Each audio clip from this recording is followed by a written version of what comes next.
अस्सलाम वालेकुम दोस्तों, दिस इज़ मोहम्मद अली। आज हमारी सेशन का टॉपिक है कि अल्फाज का जादू किस तरह दूसरों को मुतासिर करता है, किस तरह आप हर दिल अजीज हो सकते हैं अल्फाज के जादू से। यहाँ पे टिम डेविड इस बुक के राइटर हैं, बुक का नाम है मैजिकल वर्ड्स। वो इस किताब में कहते हैं कि हर अल्फाज की अपनी अपनी एक तासीर होती है। हर अल्फाज कहीं ना कहीं दूसरे के ऊपर एक असर डालता है। वो पॉजिटिव भी हो सकता है, नेगेटिव भी हो सकता है।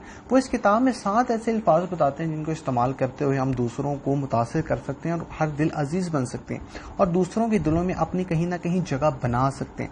वो कहते हैं कि अल्फाज का ये जादू है कि आपको फिजिकली फोर्स किसी को नहीं करना पड़ता और आप अल्फाज के जादू से अल्फाज को इस तरह इस्तेमाल करके अपना काम निकलवा लेते हैं या अपनी बात कहीं ना कहीं दूसरे से मनवा लेते हैं। वो कहते हैं कि किसी भी झगड़े की जो जड़ है वो जुबान होती है, जुबान के अंदर से निकलने वाले अल्फाज होते हैं। अगर हम अल्फाज का चुनाव दुरुस्त कर लें और अल्फाज को तरतीब के साथ बयान करें या अदा करें तो कोई भी झगड़ा जो है वो दुनिया में पैदा ही ना हो। वो कहते हैं कि तमाम झगड़ों की जड़ लफ्ज है, एक लफ्ज, अल्फाज। वो यहाँ पे 7 अल्फाज बताते हैं, अगर हम उनको सही तरीके से इस्तेमाल करें तो ये जादुई लफ्ज हैं।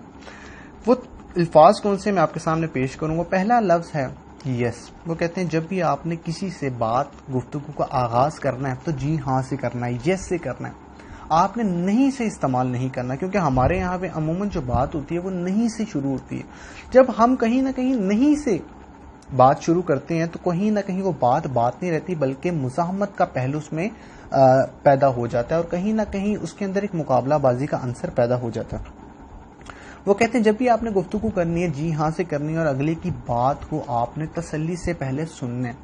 अच्छा, अब सवाल यहाँ पे ये पैदा होता है कि अगर हमें कहीं किसी की बात से मुखालफत हो और हम इख्तलाफ करते हो तो क्या तब भी हम जी हाँ या यस से ही उनको जवाब दें? तो हमने हाँ से ही उनको जवाब देना है, ना का इस्तेमाल हमने फिर भी नहीं करना। हमने तरीके से उनको अपनी बात समझानी है, लेकिन नहीं का लफ्ज आपने उस गुफ्तगू के अंदर बयान नहीं करना अगर आप अंदरूनी तौर पे उससे इख्तलाफ करते हैं तब। दूसरा लफ्ज है बट। बट जो लफ्ज है ये लफ्ज होता है मगर। अच्छा, ये लेकिन या मगर जो लफ्ज है ये दो जुमलों के दरमियान राब्ते का सबब होता है, ये दो जुमलों को मिलाता है। लेकिन बट जिस जुमले के अंदर लगे तो वो जो पहला जुमला होता है वो इतना अहमियत का हामिल नहीं होता, लेकिन बट के बाद वाला जुमला जो है वो ज्यादा अहमियत का हामिल होता है। मिसाल के तौर पर अगर आपने अपनी बात मनवानी है तो आप अगले की बात को हू बहू उसी तरह रिपीट करें जो उसने बोली और बाद में ये कहें कि आपने जो बोला वो तो ठीक है, लेकिन मेरी नाकिस राय में ये बात ऐसे ऐसे भी हो सकती है। तो कहीं ना कहीं वो आपकी बात को भी सुनेगा और समझने की कोशिश करेगा और यहाँ पे कहीं ना कहीं मुकाबलाबाजी या मुज़ाहमत या मुखालफत का पहलू पैदा नहीं होगा। तीसरा लफ्ज है बिकॉज, क्योंकि। अच्छा, वो चीजें हमें बड़ी अच्छी जल्दी समझ आ जाती हैं जिनकी मंतक, लॉजिक हमें समझ आ जाती है, जिनका जवाब हमें कहीं ना कहीं किसी वजह से मिल जाता है।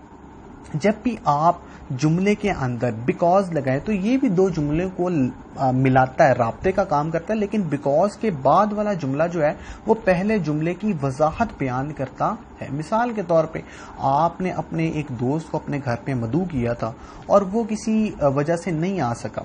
आप बड़े नाराज हुए। जब उसका फोन आया तो आपने उसको काफी गुस्से से बहुत कुछ कह डाला, लेकिन बाद में जब उसने ये बताया कि मैं आपकी तरफ इसलिए नहीं आ सका क्योंकि ठीक है मजबूरन मेरी वालिदा की तबीयत खराब हो गई और मुझे उनको हॉस्पिटल लेके जाना पड़ा, तो जब उस जुमले की वजाहत क्योंकि बाद हुई तो आपका गुस्सा कहीं ना कहीं ठंडा हो गया और आपने उसकी मजबूरी को समझ लिया। ये क्योंकि की ताकत है।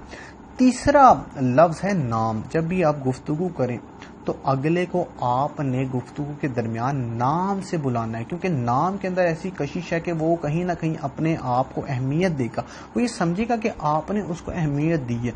नाम का ये कमाल है, ये पहचान है, ये आइडेंटिटी है कि जब बड़े मजमे में भी किसी का नाम बोला जाए तो वो एकदम चौंक जाता है और खुशी का इजहार करता है और एक्टिवनेस का इजहार करता है और आपकी तरफ मुतवज्जो होता है कि भरे मजमे में मेरा नाम लिया गया है। तो गाहे बगाहे गुफ्तगू के अंदर नाम उस शख्स का लिया جائے اور ناموں کو یاد رکھنے کی پریکٹس کریں، کیونکہ اس سے آپ ہر دن عزیز ہو جائیں گے۔ اچھا، یہاں پہ 5واں لفظ ہے اف۔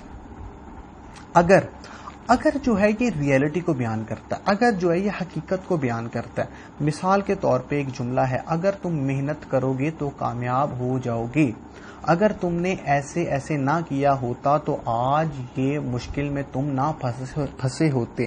تو اگر کے بعد والا جو جملہ ہے وہ کہیں نہ کہیں ریئلٹی کو، نتیجے کو بیان کر رہا ہوتا ہے، اس کے اندر بھی ایک طاقت ہوتی ہے، یہ بھی ایک اپنے اندر ایک اثر رکھتا ہے۔ اس کے بعد جو چھٹا لفظ ہے وہ ہے ہیلپ، مدد۔ جب آپ کسی سے مدد مانگتے ہیں تو اس کو اپنی اہمیت کا اندازہ ہوتا ہے، وہ اپنے آپ کو با اختیار سمجھتا ہے، وہ سمجھتا ہے کہ اگلے نے مجھے اس قابل سمجھا ہے کہ میرے سے مدد مانگی ہے، تو اس کے دل میں آپ کی عزت کہیں نہ کہیں اور بڑھ جاتی ہے۔ ہاں، یہ مدد مالی نہ ہو، کیونکہ اس کے پھر الٹ ہی ہوگا۔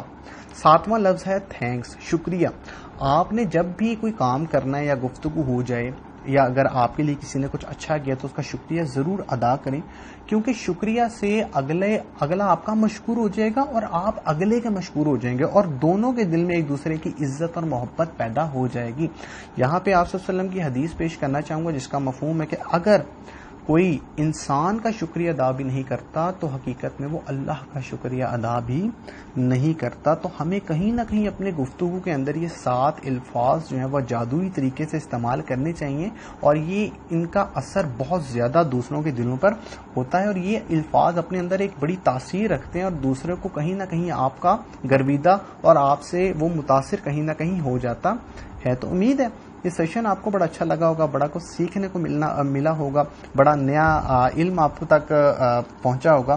تو اگر آپ کو یہ سیشن اچھا لگا، سیکھنے کو ملا، سمجھنے کو ملا، تو اس کو آگے شیئر کیجیے گا، لائک کیجیے گا، اس چینل کو سبسکرائب کیجیے گا، اور اسی کے ساتھ اپنا بہت خیال رکھیے گا۔ اللہ حافظ۔